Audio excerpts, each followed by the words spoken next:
अब तक हमने देखा कि अभिक के कहने पर अनिता जी ललिता जी के घर उन्हें औषधि देने जाती है, जहां जाकर उन्हें विनय जी की बिगड़ती तबीयत के बारे में पता चलता है। तो अनिता जी विनय जी को डॉक्टर को दिखाने के लिए बोलती हैं और विनय जी का दर्द कम करने और उनकी हालत में सुधार के लिए उन्हें अभिक की बनाई हुई जड़ी बूटी दे देती हैं। औषधि पीने के बाद विनय जी को काफी जलन होती है, लेकिन वह सो भी जाते हैं। तो वहीं अनिता जी भी कुछ देर बाद ललिता जी के घर से चली जाती थी हैं और अपने घर आकर खाना वगैरह बनाती हैं। तो वहीं अभिक भी होटल में जाग चुका होता है, उसे भी भूख लग रही होती है, तो वह कुछ सोचने लगता है। तभी उसके पास किसी की कॉल आ जाती है। अब आगे अभिक कॉल उठाकर फोन कान पर लगाते हुए बोला, यस मैम। अभिक के इतना बोलते ही कॉल की दूसरी तरफ से आवाजें आती है, अभिक कहाँ हो तुम? अपने रूम में। कॉल की दूसरी तरफ से आती आवाज को सुनकर अभिक बोला, जी मैम मैं तो अपने रूम में ही हूँ। अभिक की बात सुनकर कविता मैम अभिक से बोली, तुम डिनर अभी करोगे या बाद में? क्योंकि हम सभी तो अभी डिनर करने वाले हैं। आज हमने लंच भी स्किप कर दिया था, इसलिए ज्यादा जल्दी भूख लग गई। अगर तुम्हें भूख लग रही है तो तुम भी हमें ज्वाइन कर सकते हो, वरना तो तुम जब तुम्हारा मन करे तब डिनर कर लेना। कविता मैम की पूरी बात सुनकर अभिक झट से बोला, हाँ मैम मैं भी आप सभी के साथ ही डिनर कर लूंगा। भूख तो मुझे भी लग रही थी, लेकिन अकेले जाने का मन नहीं था और मैं किसी को बेवजह परेशान भी नहीं करना चाहता था। लेकिन जब आप सभी डिनर करने जा ही रहे हो तो मैं भी आपके साथ ही चलूंगा। अभिक की बात सुनकर कविता मैम बोली, तो फिर आ जाओ, हम लिफ्ट के पास तुम्हारा वेट कर रहे हैं। इतना कहकर कविता मैम कॉल काट देती है और अपने पास खड़ी अंजलि और ड्राइवर से कहती है, अभिक भी आ रहा है। इतना कहकर वह सभी ड्राइवर के रूम के पास से आगे की ओर बढ़ने लगते हैं। दरअसल जब कविता मैम सोकर उठी थी तो वह खुद डिनर के लिए जाना चाहती थी, इसलिए जैसे ही उन्हें याद आया कि दिल्ली आते समय उन्होंने रास्ते में अभिक, अंजलि और ड्राइवर से नंबर एक्सचेंज कर लिए थे, तो वह झट से सबसे पहले अंजलि को फिर ड्राइवर को डिनर के लिए कॉल करती है और उन सभी के रेडी होने के बाद वह अभिक को कॉल करती है और वह अभिक से डिनर के लिए सभी के सामने ही पूछती है, क्योंकि उन्हें पता नहीं था कि अभिक डिनर के लिए आएगा या नहीं, इसलिए ही उन्होंने ऐसा किया था।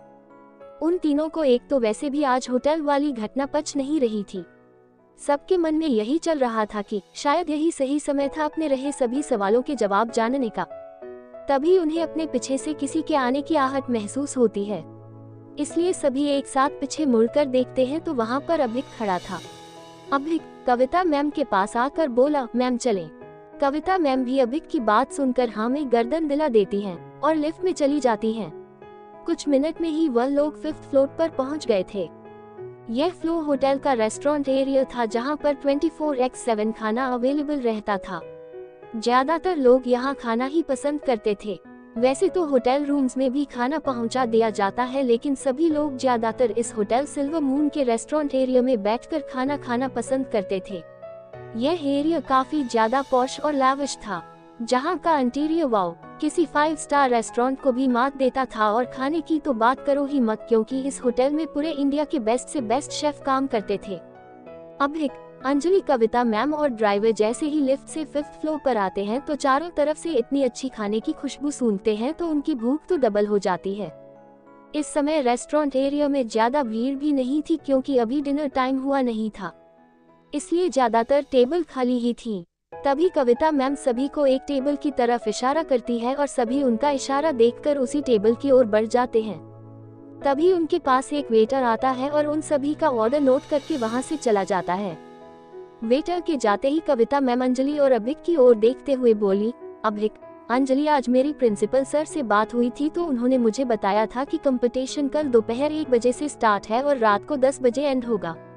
उसके बाद परसों को 2 टीम के बीच फाइनल कंपटीशन होगा।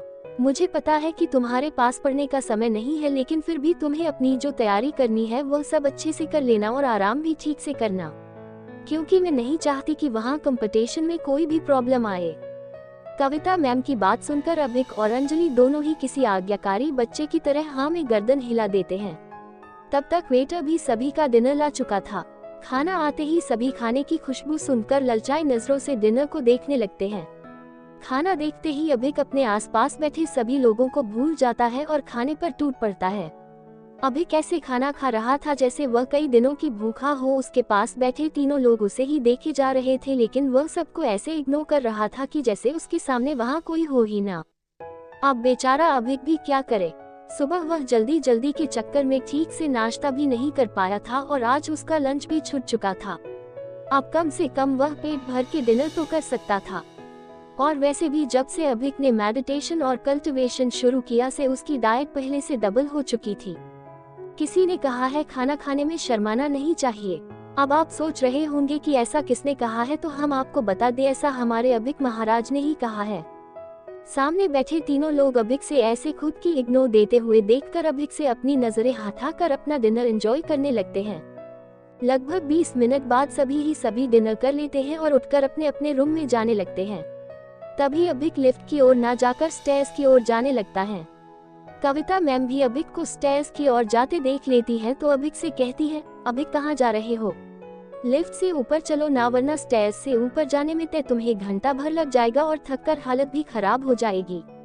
26 फ्लोर तक स्टेयर्स से ही जाना चाहते हो क्या? कविता मैम की बात सुनकर अभिक कविता मैम को देखकर मुस्कुराते हुए बोला, नहीं मैम, मैं रूम में नहीं जा रहा, मैं तो बाहर जा रहा हूँ। वो क्या है ना, मुझे गांव में रहकर खाना खाने के बाद बाहर की ताजी हवा खाना और टहलना पसंद है। अभिक की बात सुनकर कविता मैम बोली, ओह अच्छा, चले जाना, लेकिन समय पर यहाँ आ भी जाना। कविता मैम की बात सुनकर अभिक में अपनी गर्दन हिलाकर स्टेयर्स से घिरे घिरे नीचे उतरने लगता है।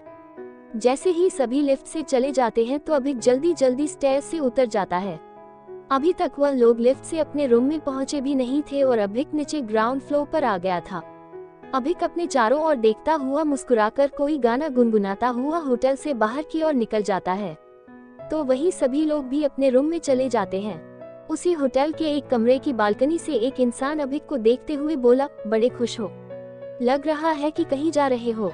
तुम्हें देखकर कौन सकता है कि कल तुम्हारा कोई कंपटीशन भी है। ओह जाओ, तुम्हें जितना घूमना है घूम लो, जितने मजे करने हैं कर लो। शायद कल ये सब कर पाओ या नहीं, किसे पता। हा हा हा हा हा। इतना कहकर वह इंसान बालकनी में खड़े खड़े अभिक को अपनी नजरों से दूर जाता देख एक ईवल स्माइल देने लगता है। ना जाने कौन था ये जो अभिक पर नजर रखे हुए है और ना जाने क्यों प्रिंसिपल सर को अभिक की सारी बातें बता रहा है। ये तो हमें आगे ही पता चलेगा। लेकिन हमारा अभिक तो बस अपनी मस्ती में चले जा रहा था। चलते चलते अभिक जब अपनी पैंट की जेब में हाथ डालता है तो उसे अपनी जेब में कुछ महसूस होता है। अभिक जब उसे चीज को बाहर निकालता है तो वह 2 औषधीय दवा वाली हरे ढक्कन की शीशियां थी, जिन्हें देखकर अभिक खुद से ही बोला, अरे मुझे तो याद ही नहीं रह, कमल जी और दिनेश जी से मिलकर मुझे उन्हें ये दवा देनी है ताकि वह मुझे इस दवा के असर के बारे में ठीक से बता पाए। और उन्होंने मेरी कितनी मदद की थी औषधीय जड़ी बूटियों वाले बाजार में। यही बात सोचते सोचते अभिक अपने फोन में होटल से उस औषधीय बाजार तक की लोकेशन डालता है और उसी रास्ते पर चल पड़ता है। करीब 15 मिनट बाद ही अभिक उस बाजार में पहुंच चुका था। अभिक सबसे पहले दिनेश जी की दुकान पर जाता है। अभिक दुकान पर देखता है कि वहां पर दिनेश जी पहले तरह ही एक किताब पढ़ रहे होते हैं और मदन जी कुछ जड़ी बूटियों को रख रहे होते हैं। तभी अभिक दुकान में अंदर आकर दिनेश जी के पास चला जाता है। दिनेश जी अपने सामने किसी को खड़ा देखकर जैसे ही नजरें उठाते हैं तो एक जवान और सुंदर के को अपने सामने खड़ा देखते हैं तो अपना चश्मा ठीक करने लगते हैं। तभी उन्हें उस लड़के की आवाज आती है, नमस्ते दादाजी, कैसे हैं आप? अपने सामने खड़े लड़के को देखकर दिनेश जी बोले, मैं तो ठीक हूँ, लेकिन तुम्हारा यहाँ कैसे आना हुआ? फिर से कोई जड़ी बूटी लेनी है क्या? दिनेश जी की बात सुनकर अभिक मुस्कुराते हुए बोले, अरे नहीं दादाजी, आज मैं कुछ लेने नहीं बल्कि देने आया हूँ। अभिक की बात सुनकर दिनेश जी असमंजस में अभिक को देखने लगते हैं और कहते हैं, देने आए हो मतलब क्या है तुम्हारा? तुम्हें जो कहना है साफ साफ कहो। दिनेश जी की बात सुनकर अभिक अपनी जेब से औषधि की एक शीशी निकालकर दिनेश जी के सामने लाता है और दिनेश जी को दिखाते हुए कहता है, यह मैं आपके लिए लाया हूँ। अभिक की बात सुनकर दिनेश जी उसके हाथ से वह हरे ढक्कन की शीशी लेते हुए बोले, ये क्या है और तुम यह मेरे लिए क्यों लाए हो? दिनेश जी की बात सुनकर अभिक बोला, ये वही औषधि है जो मैंने बनाई थी, उन्हीं जड़ी बूटियों से जो मैंने आपके यहाँ से ली थी। ये औषधि काफी अच्छी और कामगार है, इसलिए इसकी एक शीशी मैं आपके लिए और एक शीशी रामकमल दादाजी के लिए ले आया। अभिक की बात सुनकर दिनेश जी उस शीशी का ढक्कन खोलते हैं। ढक्कन खोलते ही उस शीशी से आ रही खुशबू पूरी तरह से दुकान में फैल जाती है। उस खुशबू के आगे दुकान में से आ रही जड़ी बूटियों की तरह तरह की खुशबू भी फीकी लग रही थी। उस खुशबू को कर दिनेश जी जल्दी से शीशी का ढक्कन लगा देते हैं और अभिक की ओर देखते हुए कहते हैं, ये खुशबू इतनी तेज क्यों है और तुमने इसमें और क्या क्या मिलाया है? तुमने इसमें कोई केमिकल मिलाया है क्या? दिनेश जी की बात सुनकर अभिक मुस्कुराते हुए ही बोला, नहीं नहीं दादाजी, मैंने इसमें कोई भी केमिकल नहीं मिलाया। इसमें यारसा गुम्बा, श्योनक और शतावरी के अलावा कुछ और भी जड़ी बूटियां हैं। मैंने इसे सब जड़ी बूटियों से मिलाकर एकदम नेचुरल तरीके से बनाया है, बिल्कुल पुराने जमाने की तरह। और मैंने और मेरी माँ ने तो इस औषधि को पिया भी है। ये पीने के 2-4 मिनट तक तो जलन करेगी, लेकिन उसके बाद यह आपको एकदम फिट बना देगी। इसे पीने के बाद आप पहले से कई गुना ज्यादा अच्छा फील करेंगे। अभिक की बात सुनकर दिनेश जी उस शीशी को देखने लगते हैं। उन्हें औषधियों की इतनी परख तो थी कि वह बता सकते थे कि इसमें कोई गलत औषधि का इस्तेमाल नहीं किया गया है। इसलिए वह अभिक की उस शीशी को अपने कुर्ते की जेब में डाल लेते हैं। तो वहीं अभिक भी दिनेश जी को उस औषधि को अपने पास रखता देखकर खुश हो जाता है। तभी दिनेश जी अभिक से बोले, इसके लिए धन्यवाद, और अगर तुम्हें अब किसी औषधि की जरूरत हो तो यहाँ जरूर आना, और अगर तुम चाहो तो हमारा नंबर भी नोट कर सकते हो। अब क्या होगा आगे? क्या कविता मैम ही वही है जो प्रिंसिपल सर को अभिक की सारी इन्फॉर्मेशन दे रही है? क्या दिनेश जी वह औषधि पी लेंगे? क्या रिएक्शन होगा रामकमल जी का अभिक से मिलने के बाद? इन्हीं सभी सवालों के जवाब जानने के लिए देखते रहिए द मिस्टीरियस मैन सिर्फ आपके अपने YouTube चैनल पर।